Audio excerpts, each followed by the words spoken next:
Amigos do Saúde Digital, mais uma Health Tech aqui de peso, e essa é pesada, hein?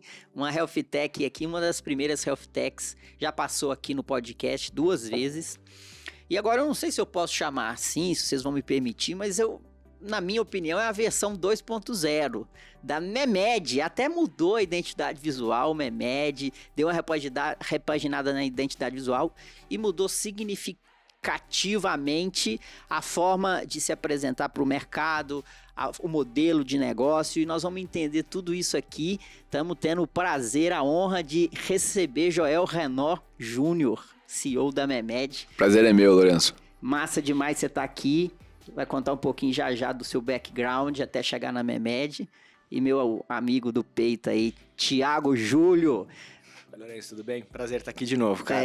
Thiagão Júlio, médico digital, que vocês já devem conhecer. Quem gosta de saúde digital conhece o Thiago Júlio, que é diretor médico da Memed hoje. Joel, vamos lá, cara. Você estava conversando aqui, você parece bem mais novo, né? Mas você já tem uma vasta trajetória aí.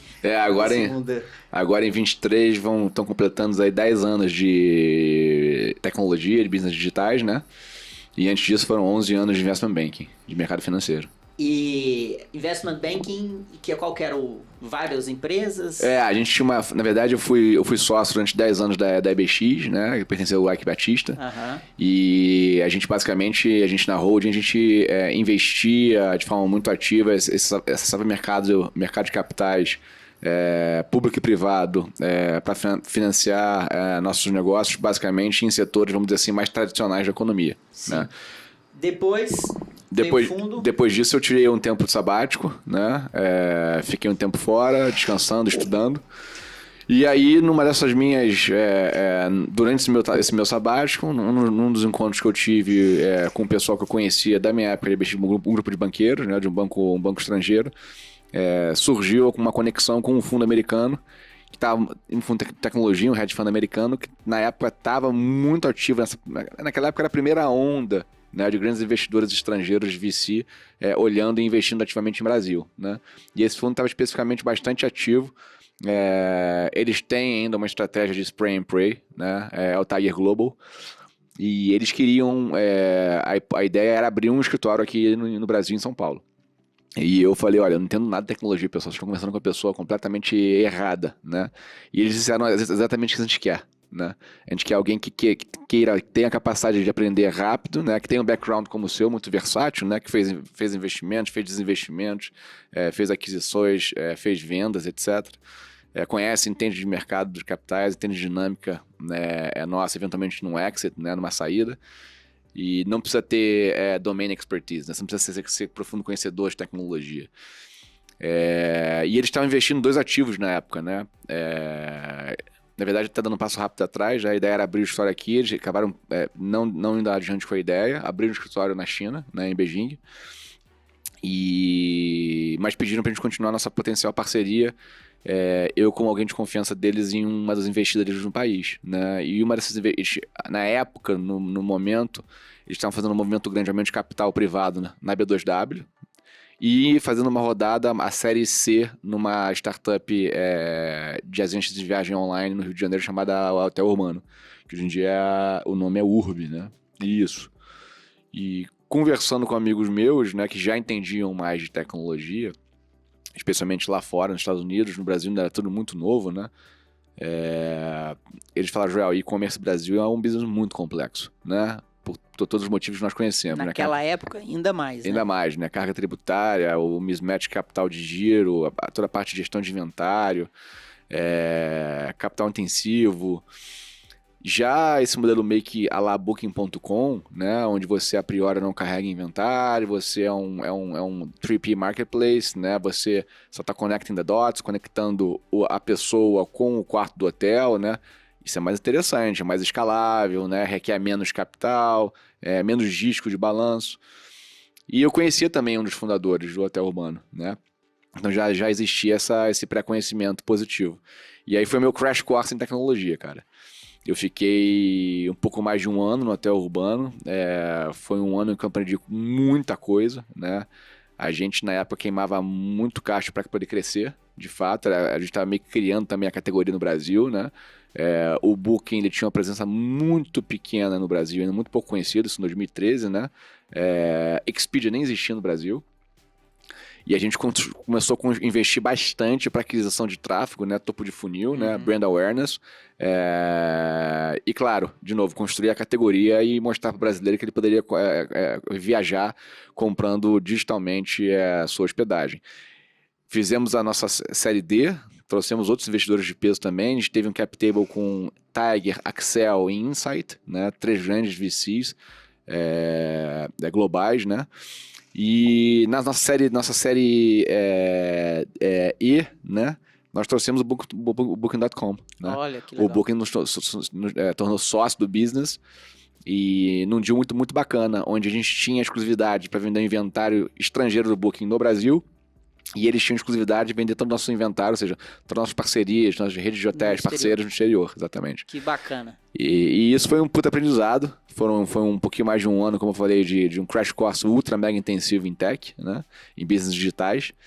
E ato contínuo, de novo, conheci por contatos meus em comum um grupo sul-africano chamado Naspers. Eles já eram conhecidos no Brasil porque eles chegaram aqui um pouquinho cedo demais, né? Vieram para cá em 2007, 2008, investindo em alguns ativos, vamos dizer assim, que na época faziam sentido, mas já eram modelos de negócio um pouco exóticos, né? Buscapé. Investiram no Buscapé, investiram no Grupo Abril Educação, na verdade na holding do Grupo Abril, né? Também continha Abril Educação. Eles fizeram meio que uma estratégia de spray and pray, acho que sem muita, vamos dizer assim, em retrospectiva é fácil falar, né? Mas sem muita disciplina, né? Comparativos que não tinham nenhuma sinergia entre eles, né? E aí, nesse momento em que eu começo a conversar com a Naspers, era um momento muito especial, porque eles tinham acabado de comprar a marca OLX, né? Fundada pelo Alec e pelo Fabrice na Argentina. O OLX gera uma potência em diversos países do mundo em termos de classificados digital, né? Você poder comprar ou vender coisas usadas pela internet. E o Brasil era um país que, na visão deles, a nossa tese era um país que tinha a combinação perfeita, né? Um país com uma demografia em expansão, né? Uma pirâmide demográfica muito centrada em jovens, né? Ou seja, early adopters de tecnologia. E também, claro, um país de economia emergente, onde, na teoria, e depois a teoria se provou de ser muito sucesso, né? Faria muito sentido você poder ter um canal digital para vender coisas e com isso ter uma fonte de receita extraordinária, né? Suplementar a sua fonte de receita ou até mesmo poder viver daquilo, né? E além disso, você, sem muito poder de compra, você poder comprar produtos seminovos, né? A preços extremamente descontados, né? Essa tese da Naspers pro Brasil me parece fazer sentido, pô, João Lourenço. Que ano era isso? Isso Só foi que você final foi de 14. Final de 14 e Meados de 14, e aí, final de 14, a gente a gente combinou nossos negócios no Brasil. Existiam 2 players classificados no Brasil na época, né? Mercado Livre era um deles ou Então, não se vamos lá. Sim e não, né?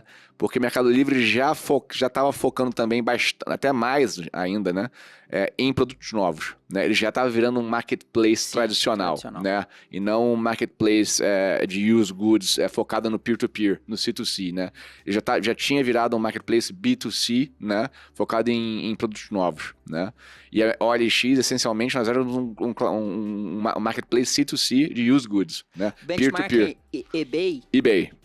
eBay é um bom benchmark, eBay era um bom benchmark, e outras OLX em outros países, né? Na França tem um player que, ele, em termos de search na internet, é tão grande quanto o Google, que é o Le Bon Coin. Uhum. Na Rússia você tem a Avito, né? Então existia outros players também bastante relevantes no mundo, né? E o OLX, de novo, fazendo muito sucesso, isso foi em meados de 2014. Existia um concorrente direto, Lorenzo, que era o Bom Negócio. Não sei se o pessoal aqui do podcast vai lembrar, existia até um slogan que era bombombommnegócio.com. Esse sim era um concorrente direto, né? E esse business pertencia a um grupo escandinavo que inclusive, um dos maiores investidores de tecnologia europeu. Hoje em dia eles se chamam Adevinta. Ficam baseados em Barcelona, na Espanha, origem norueguesa, né? A sede histórica é em Oslo. E eu chego no momento em que as operações estão sendo combinadas no Brasil. e a gente lança, entre aspas, a nova OLX no Brasil, né? Já incorporando o bom negócio, né? Então, a OLX no Brasil nasce um business 50% Naspers, 50% Adevinta, né? Entendi. E mais uma vez, deixa eu perguntar, você chega na OLX através do fundo? Isso. Legal. Então, o fundo, ele faz o investimento na OLX, quer ganhar o mercado do Brasil, e junto com o fundo você vem para cuidar de quê lá dentro da OLX? Isso, aí a gente montou um time, né? Nós éramos em 5 pessoas. E eu fiquei com o chapéu de CFO e toda a parte de BizDev e M&A, né? Toda a parte de novos negócios, fazendo aquisições, ficava debaixo do meu chapéu, né? E a sua formação, a sua cadeira é o economista? Minha vida acadêmica é bem exótica, Lorenzo.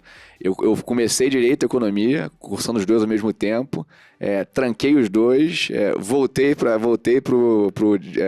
tranquei por um ano, voltei para o Direito, me formei, fiz OAB, de formado, fui fazer MBA em Finanças, e aí depois do MBA em Finanças que eu me encontrei em termos acadêmicos. Que legal. Então a minha formação é bastante exótica. Mas é meio inspiral, né? Não, hoje em dia eu olho para trás e falo que eu acho que educação financeira e direito deveriam ser cadeias obrigatórias em qualquer curso de graduação, né? Noções básicas de direito e noções básicas de finanças, né? Independente da cadeira, né? Acho que hoje, em retrospectiva, foi muito bom ter tido essa quantidade de dúvidas quando era mais jovem, né? Perfeito. Tiagão, eu já fiz essa pergunta 2 vezes aqui no podcast, vou fazer a terceira. Conta pra nós do seu background aí, rapidinho, quem é o Thiago Júlio? Bom, eu sou médico, né, radiologista, me formei na Unicamp, fiz residência lá, me formei em 2004, fiz residência nos anos seguintes. E aí voltei para São Paulo, sou daqui de São Paulo capital. Fui trabalhar, fazer R4 na USP, no ICESP, no Instituto do Câncer. Fui da primeira turma de residentes lá, tinha acabado de inaugurar, fazer intervenção guiada por imagem, né? Por ultrassom, tomografia, era uma coisa nova. Sempre tive essa coisa. Já fui fazer radiologia por causa de tecnologia, intervenção. Mas aí quando eu entrei no mercado de trabalho, eu descobri o Pax, né, cara? Você é radiologista também. Então, assim, eu revelava filme na residência para dar laudo, laudava com lupa, barbante, aquelas coisas. E de repente eu vi o sistema, né? Software. E aí me despertou uma coisa que eu sempre gostei de tecnologia, isso era 2010, tava tendo aquele boom de tecnologia, movimento de startup e tal. E aí eu comecei a me meter naquilo, era implementações. Eu lembro que o Einstein, o HC eram os primeiros lugares que tinham Pax, né? E aí eu, como radiologista, no intuito de querer melhorar o meu dia a dia, porque eu tava usando aquele sistema que ele era meio ruim, digamos, né? Eu fui começar a mexer nele, trabalhar junto com a TI. E quando eu vi ali, tinha uma carreira, cara. Tinha uma carreira de médico de tecnologia, sei lá. Cada vez que eu ia me aprofundando, e aí eu fui me aproximando da gestão, né, cara? Eu percebi que a tecnologia ali não era só assistencial no sentido da ferramenta médica, né? Dar o laudo no computador, mas a gente podia ter business intelligence, com indicadores de qualidade, controle de escala, comunicação entre médicos com paciente. Aí fui indo, cara. Participei de projetos legais, primeiro portal de paciente, de entrega de resultado para exame, eu ajudei a subir. Um dos primeiros analytics de operacionais, também assistenciais. Aí fui para o Sírio. Quando eu fui para o Sírio, meio que virou, né? Lá mais tecnologia. Mais tecnologia e gestão. Ainda tinha uma carga assistencial. Fiquei um tempo lá no Sírio, fiz projetos grandes lá. Lá eu saí da radiologia, comecei a fazer coisas na cardiologia, centro cirúrgico, prontuário eletrônico também, eventualmente. Fiz uma pós-graduação em informática médica, aí, mas já estava na área, né? Lá no Sírio-Libanês, com o professor Lira, que hoje é o presidente da SBIS, professora Beatriz Leão, Sabatini, toda essa turma aí. Aí depois do Sírio, DASA. Aí eu fui pra DASA. Aí na DASA mudou bastante, cara, porque na DASA... A DASA estava naquele momento de fusão da empresa e transformação digital do Pedro Bueno, que já foi tema aqui do seu programa, né? E eles tinham uma parceria, um dos braços da estratégia de transformação digital deles lá era relacionamento com startup. Eu acho que eu já contei essa história no podcast. Ela volta no episódio, não sei qual que é, depois você põe aqui embaixo. Só buscar Thiago Júlio. Eu vou pôr o link na descrição. Mas basicamente tinha um braço lá que era relacionamento com startups. Isso acho que era 2017, né? Era muito incipiente essa história das grandes empresas quererem se aproximar das startups, né? E a DASA ia fazer isso em parceria com o Cubo, basicamente era no Cubo Novo lá, né? O projeto do Itaú com a Redpoint, com várias grandes empresas lá que estavam nessa jornada de inovação aberta. Depois eu fui aprender que era inovação aberta, na época eu nem mal conhecia esse termo. E eles queriam um médico para tocar isso. O Dr. Romeu, que é o presidente do conselho da DASA, fazia questão que fosse um médico, né, para representar todos nós lá, né? E aí, bom, por coincidência ou não, eu era conhecido do Emerson Gasparetto, que era o vice-presidente médico lá na época, ele era diretor médico, e ele me conhecia da radiologia, porque ele é radiologista também. E ele me chamou, falou, Thiago, não é exatamente o que você faz no hospital, que é cuidar dos sistemas, mas eu conhecia as startups na época, eu já conhecia a Memed, conhecia a Conexa, na época não tinha Conexa ainda, né? Conhecia Docway, conhecia, eu já conhecia essa turma, né? E aí topei esse desafio, fiquei 4 anos lá, cara, no Cubo e na DASA, criando essa comunidade de empreendedores de saúde, que você conhece bem, hoje o SD tá lá, né, cara? E, ao mesmo tempo, em paralelo, tentando internalizar essas inovações para dentro da DASA, tentar descobrir como que a gente faz para aterrissar essas startups dentro de uma grande empresa que nem a DASA. Aí depois de 5 anos, eu acho que 5, 20 4, eu acho. 4, eu acho que foram 17? 4 anos. Você saiu em 20, né? Não, acho que é 2018. De 2018... Não, tá certo. 2017 é 2021. Eu fiquei 4 anos certinho. Eu saí da DASA pra Memed, acho que foi em novembro de 21. De 21 e eu tinha entrado em dezembro. Então foram 4 anos exatamente. E o Thiago Júlio, não sei, eu amigo dele há muito tempo, não sabia. O cara é filho do Carlos Júlio, que tinha eu não sei se ele ainda tá ainda, Gestão Descomplicada na CBN. Voltou a coluna agora, voltou? Só que eu não acho que é na CBN, eu acho que talvez seja na CNN, mas tá voltando agora. Que legal, porque eu conheço o pai dele antes dele de escutar sobre gestão, que eu já gostava muito do Carlos Júlio. Essa coluna era muito legal, muito todo legal, mundo pede ela. A forma dele falar, muito natural, né? Mas Joel, vamos voltar aqui à versão 2.0, isso aí sou eu que tô falando, assessoria de imprensa da Memed não me... Isso aqui é uma caracterização minha. Até porque a gente nem tem.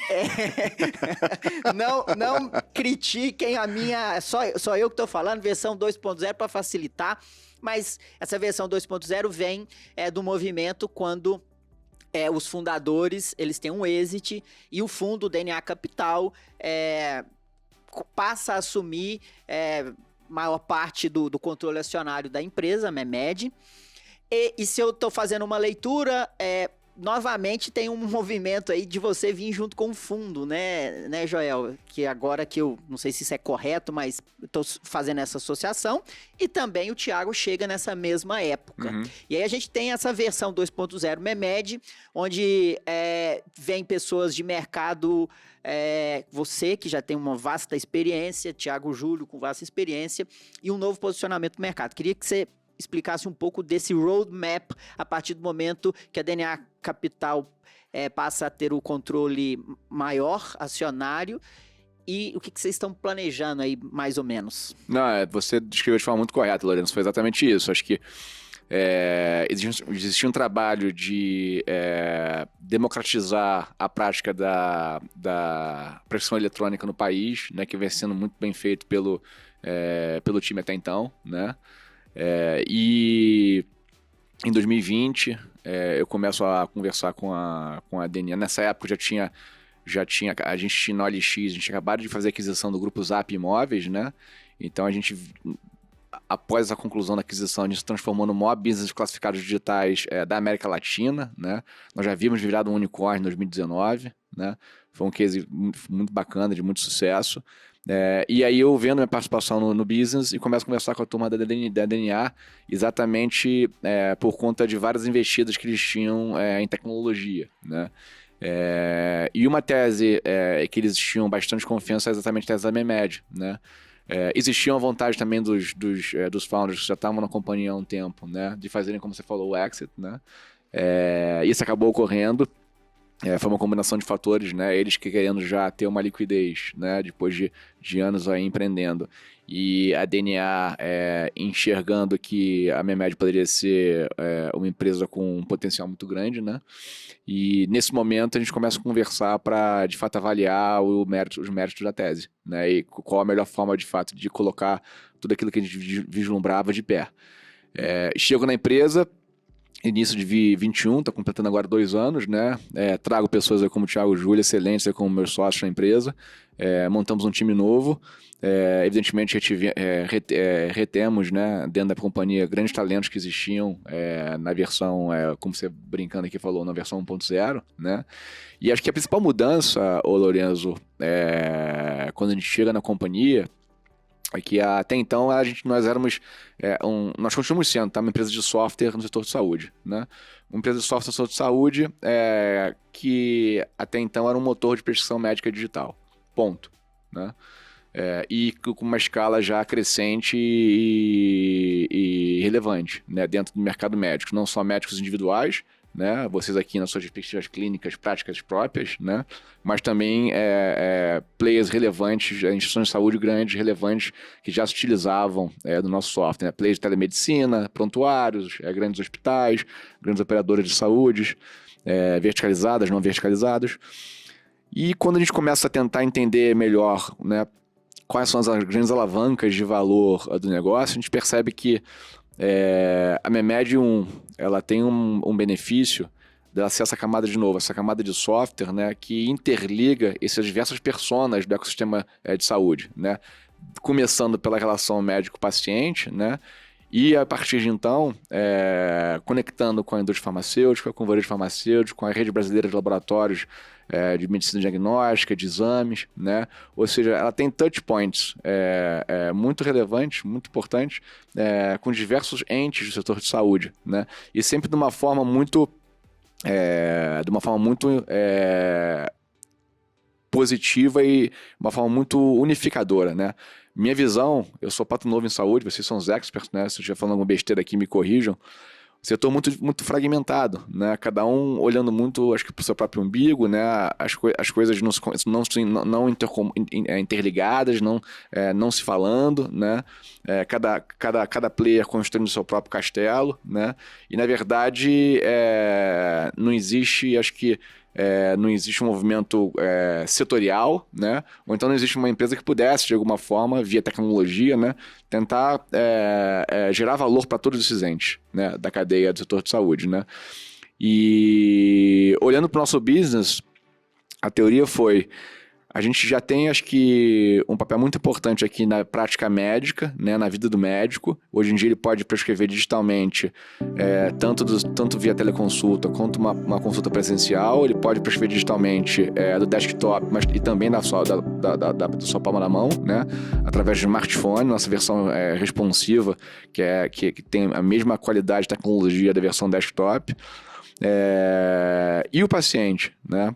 A partir do momento que nós aqui como pacientes, né, vocês são médicos, se põe agora na cadeira do paciente, né, vocês recebem a prescrição, né, como é que a gente consegue facilitar, né, promover o seu acesso à saúde, né? E de novo, a gente é muito bom em fazer uma coisa só, Lourenço, que é construir software, né?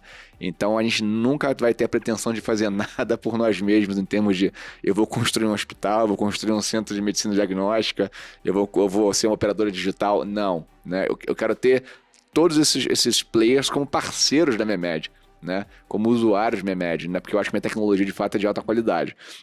Então, a gente começou a pensar em formas de empoderar o paciente para promover esse rápido acesso à saúde / continuidade ou adesão ao tratamento, né? E com isso, eu acho que esse foi o grande diferencial que a gente começa a implementar na Memed em 21, 2 anos atrás, né? Sim. Meio que se você puder pensar aqui em formato de verticais, né? Uhum. Você pensa o seguinte: você tinha uma vertical que era voltada para o cockpit médico, né? Para prescrição digital, uma vertical médico, e a gente cria uma vertical voltada para o paciente, né? Fazendo essa interconexão. E é interessante, né? Se a gente puder classificar aí como o motor inicial, que era a geração da prescrição médica digital, ele é a originação do ponto de contato do paciente com esse ecossistema. Então, é mais ou menos como se fosse um marketplace, onde ele inicia através da prescrição do médico, esse médico manda a prescrição para o paciente, isso através de um link, tudo digitalizado, e na hora que essa prescrição ele vai ter que efetuar a compra de produtos ou serviços, a Memed conecta ele a esses players. Eu sou uma camada de tecnologia que conecta o paciente com o que existe, acho, de melhor em termos de saúde, né? E aí a gente encontrou um outro desafio, né? Eu venho de Consumer Internet. Consumer Internet, você cria, você promove mudanças no seu produto, na sua plataforma, e aquilo vira uma profecia autorrealizável, né? Automaticamente os usuários começam a engajar com aquele novo feature, aquele novo produto, e você vê o crescimento meio que quase que viral em semanas e meses depois. Em saúde é completamente diferente. Em saúde, eu brinco... O negócio é mais embaixo. O negócio é bem mais embaixo. Eu brinco com o Thiago, com os meus sócios lá na empresa, a galera toda, que é um exercício diário de temperança, né? Um exercício diário de paciência. Porque na minha visão, um setor que durante muito tempo fez-se muito dinheiro, né? Inovando-se muito pouco, né? Na minha visão. E aí, quando a gente tenta materializar essa visão que você descreveu muito bem, né? De poder proporcionar ao paciente um fácil acesso a todos os players do mercado, seja uma grande varejista farmacêutica, seja uma grande rede de laboratórios brasileira, existem inúmeras complexidades, porque os sistemas desses players não foram... ou são muito antigos, ou a arquitetura de back-end deles foi feita com base numa seguinte premissa: eu nunca vou me comunicar com ninguém. Perfeito. Eu vou servir aqui um propósito, que é gerar muita eficiência operacional, segurança em termos de dados, né? Uma higiene aqui básica, um foundation forte para não evitar qualquer tipo de downtime, né? E ponto. Eu não fui...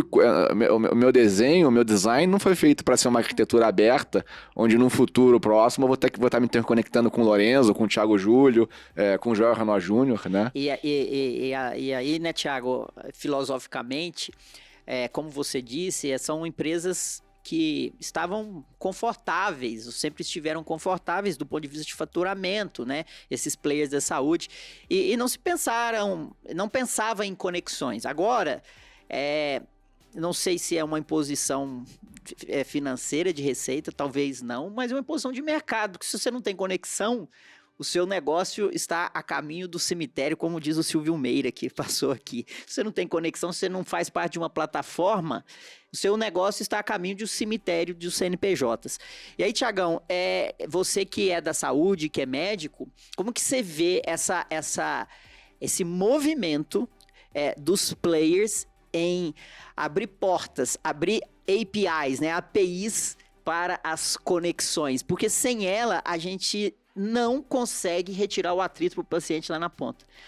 Se eu quero proporcionar conexão, mas quem entrega o serviço não está se conectando, a gente não consegue melhorar a experiência do paciente, né? Eu posso fazer um adendo rápido, Thiagão, se me permite? Aí, pegando o seu gancho da pergunta para o Thiago, Lorenzo, acho que ia ser muito legal. O nosso mindset na Memed é um mindset de parceria, né? O americano fazendo aquela análise de build versus buy versus partner with, né? Ou seja, você vai construir de forma isolada tudo, você vai comprar aquilo que você não tem, ou você vai fazer parcerias com players que já fazem aquilo muito bem, né? Exato. E a gente na Memed, a gente tem uma mentalidade extremamente humilde e aberta, que é de fazer parcerias, né? Gerar valor para os nossos parceiros. Voltando ao meu ponto original, a gente sabe que a gente faz somente uma coisa muito bem: escrever linha de código voltada para o médico e para os nossos parceiros, né? Para que cada vez mais a gente consiga digitalizar o processo de prescrição eletrônica no país, né? E claro, isso tem diversos benefícios, né? Benefícios de vigilância sanitária, benefícios de segurança de dados, de privacidade, benefícios de conveniência, comodidade, melhora da prática médica, acesso à saúde, por aí vai, né? Agora, a nossa mentalidade, como por excelência em todo o nosso time, de novo, gerar valor para os nossos parceiros, né? E aí entra a sua pergunta para o Thiago Júlio. Nós somos meio que uma fábrica de software e uma fábrica de APIs, né? A gente quer sim poder estar conectado com o maior número de players possível, fazendo com que eles recebam muito valor através dessa jornada digital do médico e do paciente, né? Desculpa, Thiagão. Lourenço, eu acho que o grande ponto de inflexão é quando você de fato conecta o paciente. Digitalmente, tecnicamente falando. A gente vê aí nos players hoje já um interesse, vamos dizer assim, top-down, estratégico, que vem do board, vem da diretoria, né? Pelos motivos que você falou, precisa aumentar a receita, precisa ter canal digital. Eu vi a palestra, o podcast Silvio Meira, então todo mundo já sabe isso. Mas eu acho que quando você de fato começa a conectar... Então eu vou dar o exemplo da Memed, Lourenço. Eu acho que, por mais que a gente tenha a estratégia, a tese... Qual é o evento que muda e que abre a possibilidade dessa Memed 2.0, como você diz? Foi quando de fato a gente conectou o paciente. Isso se deu quando a gente mandou a receita digital no celular dele. Porque até, sei lá, 2019, comecinho em 2020... Tinha Memed, tinha prescrição digital, era uma plataforma médica, como o Joel disse. O médico tinha lá inteligência clínica, alertas, já tinha um certo nível avançado de tecnologia em mãos. Mas ele acabava a prescrição dele e o que ele fazia? Apertava o botão imprimir, carimbava e entregava na mão do paciente. Entendeu? Então ali, cara, você tá quebrando aquela jornada digital, que nunca nem existiu. Quando ele, final de 2019, se eu não me engano, 2020, a gente começa a mandar a receita no celular do paciente através do SMS, depois WhatsApp, depois e-mail, hoje temos até o próprio aplicativo, aquilo abre uma possibilidade. Mas até então o paciente ia na farmácia e o que ele fazia com aquela receita? E aí no Covid, a gente fala muito da legislação de telemedicina, mas o que foi muito emblemático e significativo no cenário de prescrição digital foi uma portaria do Ministério logo no começo da pandemia que regulou documentação médica eletrônica, entre elas... A lei também do... Exatamente. A lei que foi baseada na lei de documentação eletrônica, ou seja, basicamente naquele momento a prescrição digital como conceito nasceu.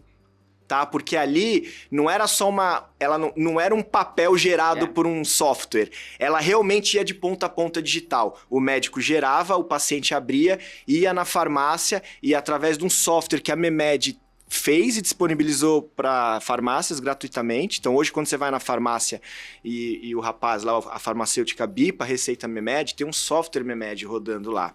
E muito em breve, poxa, mas então se tem um software, por que eu preciso ir na farmácia? E aí a gente começa a compra online e aí a gente começa de fato... conectar a jornada toda digital. Isso tudo leva tempo, né? Isso tudo não é na velocidade do muito varejo, tempo, do muito retail tempo. lá. Não é nessa velocidade, né, Joel? E eu escuto muito dos colegas médicos, Joel, sempre escutei, como que a Memed ganha dinheiro? Como que a Memed para de pé? E eu acho que isso, talvez... O médico que não está muito conectado como funciona uma empresa digital, entendendo essas nuances que a gente falou, talvez ele não consiga enxergar muito bem esse tipo de negócio. E aí queria que você falasse um pouquinho. A pergunta é ótima, é muito bom esclarecer esse ponto. A gente também, quando a gente chega na empresa em 2 anos atrás, né, em 21, a gente tinha que também, a gente plotou lá no mapa, né, as alavancas de valor, como eu falei, né? E, evidentemente, existia assim, um modelo de negócio, que era um software voltado para o médico para fins de emitir o receituário digital. E não existia de forma clara qual era o modelo de receita, né? E a gente começou a experimentar diversos tipos de modelos de receita, né? Hoje, né, é muito legal ser bastante explícito sobre isso, né? A gente tem basicamente duas personas que são usuários do software Memed. Lourenço, o que a gente chama de B2B, ou seja, CNPJs, né? Sistemas de telemedicina, prontuários eletrônicos, são nossos parceiros, grandes operadores, como mencionei, grandes redes de hospitais, e por aí vai.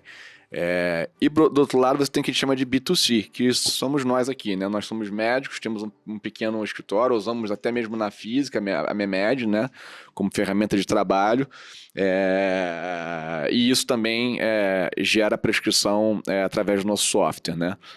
A gente começou a enxergar, o B2B a gente deixou insulado, protegido, claro, né? Porque são vidas, beneficiários, né, pacientes de instituições de saúde e de parceiros. O B2C, que é aquele paciente que recebe uma receita de um médico, né, que não está ligado, vamos dizer assim, um médico sem crachá, né, o que a gente começou a experimentar e foi muito bacana ver os resultados, foi esse médico, ele tinha uma carência muito grande de ter conhecimento científico. Né? Ele queria muito, a gente ouvia muito de médicos nossos B2C o seguinte, Lorenzo, poxa, por que minha média não me facilita a entender quais são os lançamentos da indústria? Né? Por que minha média não me facilita a entender o que está acontecendo, rolando de novidades em termos de posologia, novos usos on e off-label, né, de medicamentos, de moléculas, alopáticos, homeopáticos, né? Como é que de certa forma eu aprendo mais através da minha média? E foi muito bacana porque a gente começou a conectar a MEMED com a indústria farmacêutica em 21, né, nesse sentido. E de fato houve também, do lado da indústria, um interesse muito bacana, muito positivo. Falei, cara, que legal, vocês têm uma base de médicos, né? Esses médicos são engajados, estão usando a MEMED com frequência. E a gente tem sim interesse em criar esse canal de comunicação digital, né? Então a gente criou essa primeira fonte de receita nossa, Lorenzo, no final de 21, produtos sendo em MVP, super, hiper raízes, né, roots, né? E eles vêm ganhando bastante tração. Então, ou seja, a MEMED hoje ela consegue trazer para o médico independente, o médico individual, né, não ligado a um CNPJ, sem crachá, ela consegue trazer para ele bastante conteúdo científico, bastante informação educacional sobre novos lançamentos da indústria. De novo, tudo que eu mencionei para você, né, usos on e off label de medicamentos, de drogas, né, e por aí vai. Essa é uma primeira fonte de receita. Seja, e aí, quando você leva esse conteúdo, a indústria leva a marca junto dela, mostra a marca para o médico e a MEMED monetiza como uma publicidade. Exatamente. Literalmente é um play de advertising digital. Sim, legal. São soluções, a gente chama um portfólio de soluções de digital advertising. Inclusive, acho que o grupo Afia, né, que você conhece muito bem, eles têm lá uma série de empresas como a PebMed, né, existe também lá o próprio iClinic, né, muito semelhante com o que eles fazem, né. Sim. Eles também criam conteúdos patrocinados pela indústria, enviam para os médicos, né. Eles montam lá toda uma grade de espaços publicitários para que a indústria possa se comunicar com os médicos da base iClinic, base PebMed. A gente não está inventando muito a roda aqui, não. Que a SD Conecta faz também. Exatamente, eu ia falar isso. O médico não paga para discutir casos, mas ele vê os bundles da indústria. É isso. E existe uma empresa lá fora, que é uma empresa que é um grande case, que é a Doximity, né? Sim. E a Doximity faz isso sem ter a prescrição, que é um caso ainda mais emblemático, que a gente estuda com muita curiosidade na MEMED também, né? Que é bem legal. Isso é uma primeira fonte de receita nossa. A segunda, aí você olha pro B2B, né? Parceiros, eu evidentemente não vou citar nomes, mas o que acontece? Os parceiros, como eles, especialmente aqueles que usam MEMED em todos os casos de uso, ou seja, vamos pensar aqui numa operadora verticalizada, isso é um caso real, tá, Lorenzo? Ela usa MEMED literalmente na sua plataforma telemedicina, ela usa MEMED nos seus hospitais, tá? Nos ambulatórios, e ela usa MEMED também na sua rede credenciada, tá? Todos os médicos usam o software da MEMED. Por que isso é uma grande vantagem para o parceiro? Porque ele consegue, de novo, pensando naquele negócio de fragmentação versus desfragmentação, ele consegue centralizar todas as informações do médico, prescritivas, né, e do paciente dentro de um lugar só, dentro do data lake dele, né, utilizando a MEMED em todos os casos de uso, né. A gente devolve, a partir do momento que o médico prescreve utilizando o nosso software, né, a gente automaticamente devolve esse dado estruturado, né, já que o nosso banco de dados ele é totalmente estruturado, né, a gente devolve esse dado para o parceiro. Né? E o parceiro sabe exatamente qual protocolo o médico usou, né? Qual foi a combinação de moléculas, de medicamentos, né? Quais foram os procedimentos que o médico solicitou, tipo de exames, etc. Né? Sim. E agora, com o lançamento da jornada digital do paciente, né? Ele consegue ter visibilidade também se de fato o paciente quando ele recebeu aquela prescrição eletrônica, né, se ele realizou a aquisição daqueles medicamentos ou se ele está fazendo os exames que foram solicitados, né? A gente devolve todo esse arcabouço de informação para o parceiro, né? E isso você monetiza Então, também? não, isso Ainda não. Vamos chegar lá. É. É engraçado, né? Porque é muito valor que a gente gera para o parceiro, Sim. né? O que a gente tem feito agora com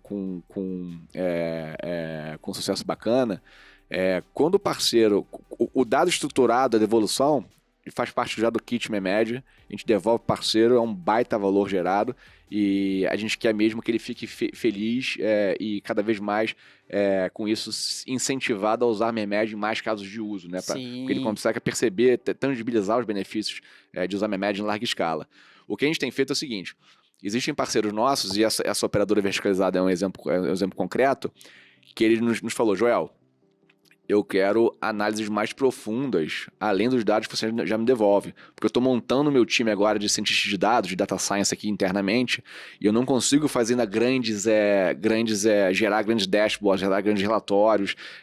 Em suma, eu não consigo ter um pool de acionáveis com que eu possa, por exemplo, gerir melhor a saúde da minha população. Perfeito.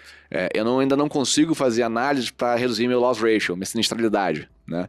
Então, nós temos dentro de casa um time de cientistas de dados que já está começando a fazer esse tipo de dashboards, esse tipo de estudos, né, a pedido dos nossos parceiros, né, e aí quando existe esse pedido, evidentemente, aí a gente cobra como se fosse uma consultoria. Plus. Exatamente, é um plus, exatamente, é um plus. Legal. Isso é uma segunda fonte de receita, pensando no B2B, né. E aí, por fim, como a gente hoje consegue conectar a receita digital com o que há de melhor em termos de parceiros no varejo farmacêutico, né? E também com, acho que o que há de melhor também em termos de rede de laboratórios, de medicina diagnóstica, sempre que, a partir da prescrição eletrônica Memed, né, nós compramos aqui um medicamento em qualquer tipo de rede de farmácia que esteja plugada à nossa experiência, né, como nós geramos uma venda para aquele parceiro, né, aquele parceiro nos paga um rebate, né, nos paga um take rate, né, um percentual pequeno, um fee de transação, né. Para laboratórios, para fins de exames, é muito interessante também porque o nosso modelo, a gente não é remunerado em cima do agendamento do exame. Uma grande dor do setor é o no-show, né? Você vai lá, liga lá, aquela experiência analógica, né? Porque na Memed já é digital, mas normalmente você liga pro telefone, tem lá o número da sua carteirinha, autorização, deixa eu ver agora se você é elegível, 2 dias para aprovar o exame, ok, foi aprovado, liga de novo lá no seu laboratório de preferência, etc. Você marca, você ocupa um slot valioso daquela unidade, né? Tem custo fixo alto, tem um variável alto também, porque eles chamam lá os profissionais, etc. Tem lá a manutenção da máquina e por aí vai, e você não aparece. No caso da Memed, se você agenda o exame através da Memed, né? Nós somos remunerados a partir do momento que esse exame é feito, ele é realizado, né? Então existe um elemento de interesse muito grande com a rede brasileira de laboratórios e exames. Como né? que você fica sabendo que o exame foi realizado para você efetuar a compra? A gente tem um flag já digitalmente pronto que aquela pessoa fez o check-in e o exame foi realizado. Né? Mas quem imputa é o usuário, é o paciente ou não? Quem imputa, na nossa própria integração com o parceiro, a gente já sabe que aquilo digitalmente foi feito. Foi feito. Exato. Tiago, e aí nesse modelo... É interessante que quanto mais os médicos prescreverem, né, tiver esse motor de geração da demanda, mais todos esses modelos vão funcionar. Mais o modelo de dados para o parceiro B2B, para trazer inteligência para o negócio dele, ele diminui sinistralidade, melhorar desfecho. Mais o modelo de APIs com players que vão ter mais transações e aí esse take rate vai aumentar para a Memed. A minha pergunta é, quão longe a gente tá disso, assim, Thiago? Como que a gente pode... qual que é o raio-x do momento agora, você olhando para o mercado de saúde? Como você vê isso? Vocês têm indicado... Como que é os indicadores que vocês medem essa velocidade de conversão de taxas? Porque é um modelo, quando você olha um modelo digital, é um modelo muito claro, que eu preciso desenvolver o negócio para o negócio acontecer e lá na frente eu colher os frutos do que eu estou plantando agora. Em contrapartida, existem várias startups que começaram modelos semelhantes e por timing elas morreram, porque ela não conseguiu chegar ao ponto de equilíbrio e evoluir.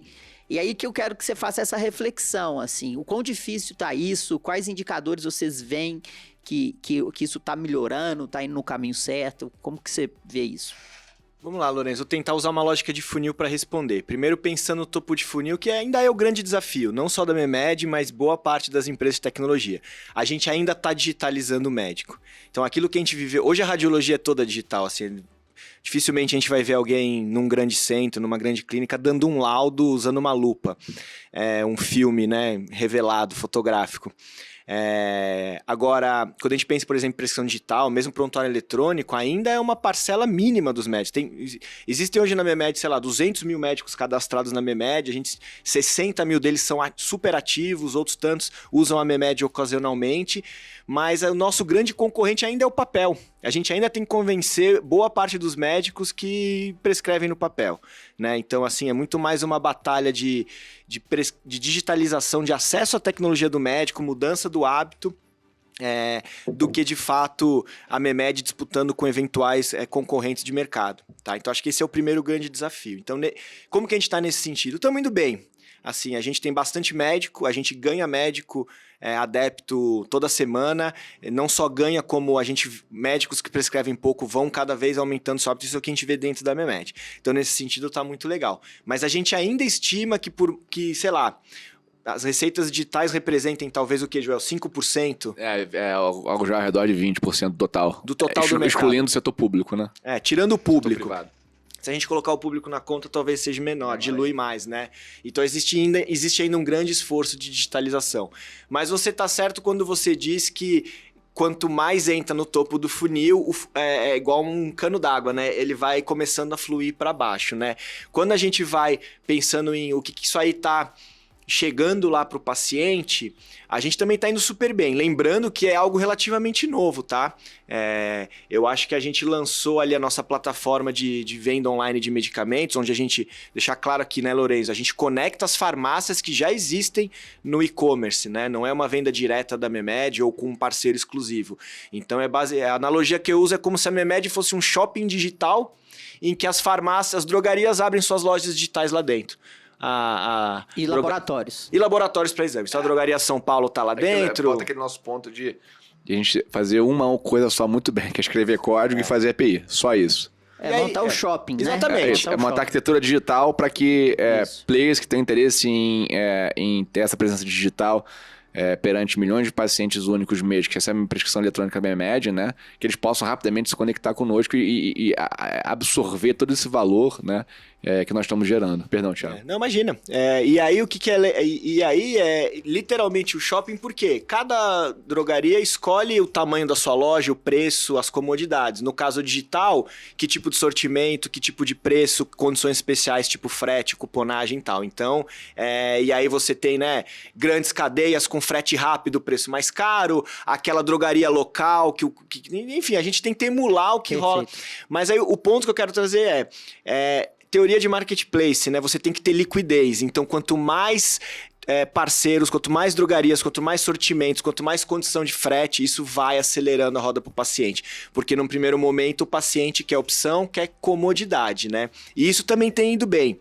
Lembrando que faz menos de um ano, né? Mas a gente já tem mais de 20 parceiros, a gente já tem um volume, especialmente em São Paulo, né? Isso é outra coisa, essas coisas a gente vai fazendo apesar de a gente estar com representantes no Brasil inteiro, a gente percebe um movimento mais forte aqui na cidade de São Paulo e no estado. Perfeito. E Joel, tem a ponta do paciente começar a pedir uma MEMED, né? Você vai na farmácia, o farmacêutico fala, você tá com MEMED? Você é MEMED? Já virou um bombril.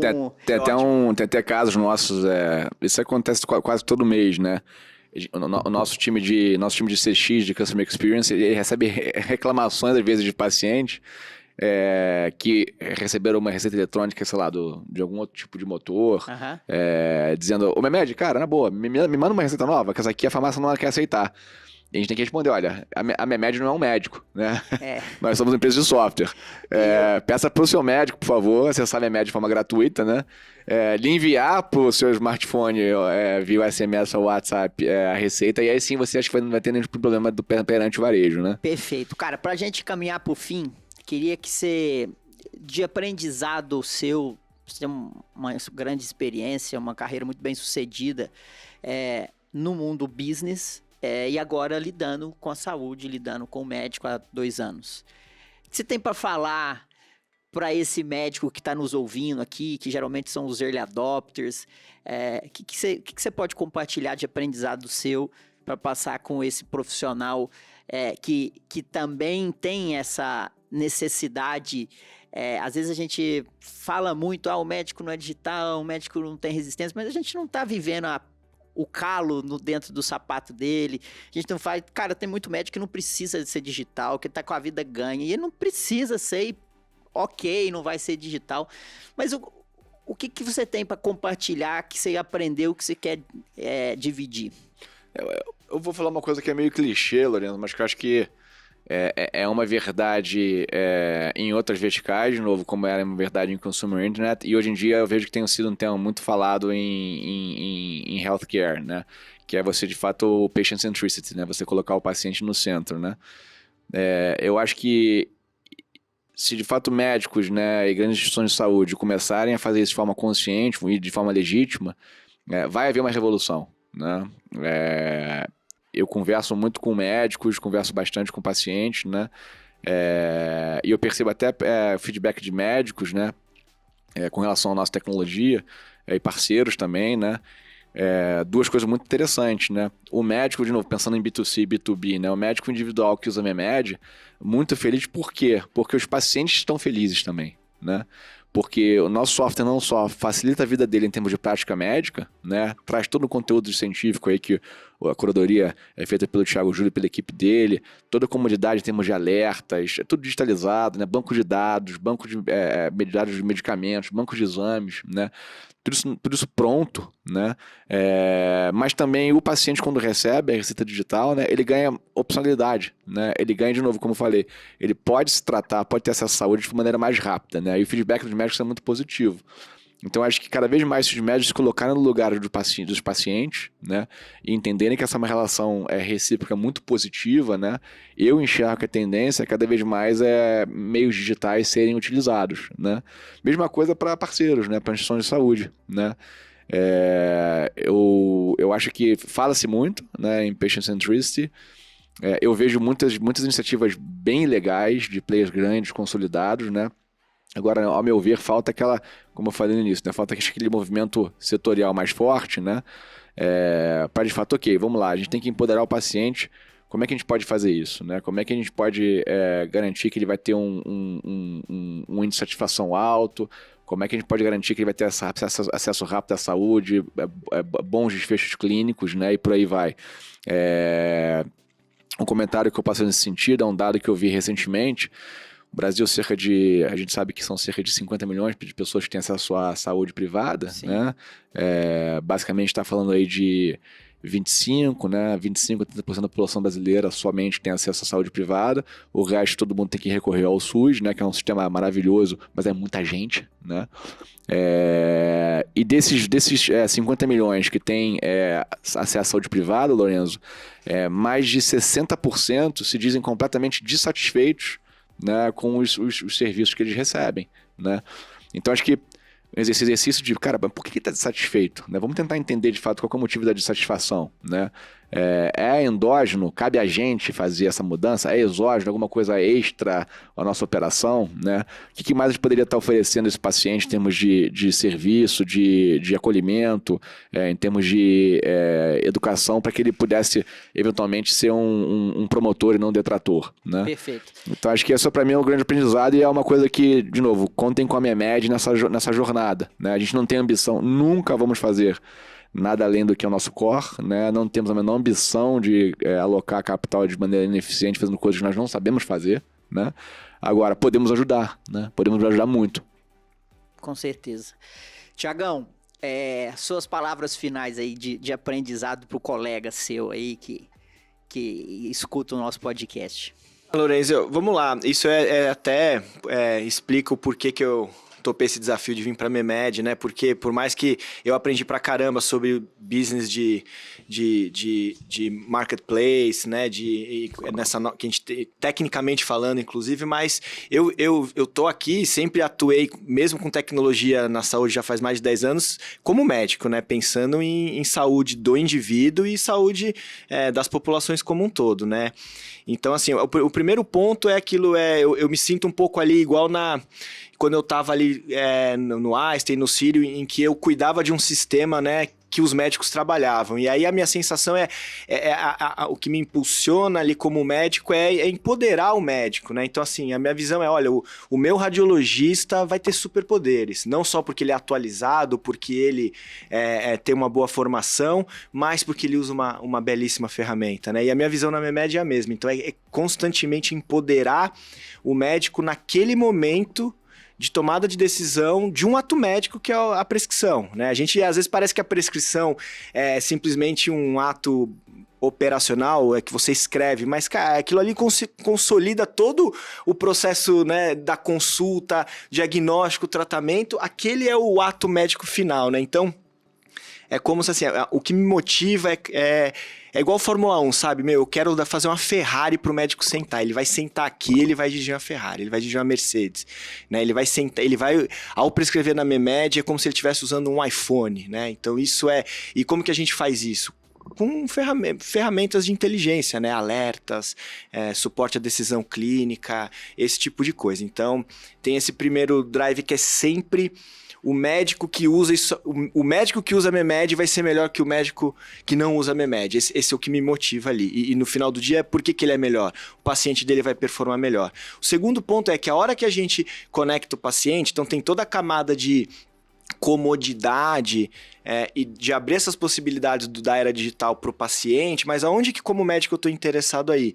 A hora que eu vou começar a devolver insights para o próprio médico. Então, por exemplo, essas coisas que o Joel falou que a gente faz com grandes parceiros, em breve eu vou conseguir falar para o médico individual também. Eu vou conseguir ajudar aquele médico do consultório não só prescrever mais corretamente, mas garantir que aquele paciente tome o remédio na hora certa, que ele diminua o tempo para tomar a primeira dose, que ele volte no retorno na hora certa, que se por algum motivo ele está comprando o remédio diferente do que o médico prescreveu, eu vou avisar esse médico. Se por algum motivo existe um protocolo novo, uma droga nova da indústria farmacêutica que pode beneficiar aquele paciente. Então, assim, no fundo, Lorenzo, para resumir, eu vejo que através desse canal de prescrição digital e dessa jornada, a gente está começando a fazer um pouquinho do tal do value-based care.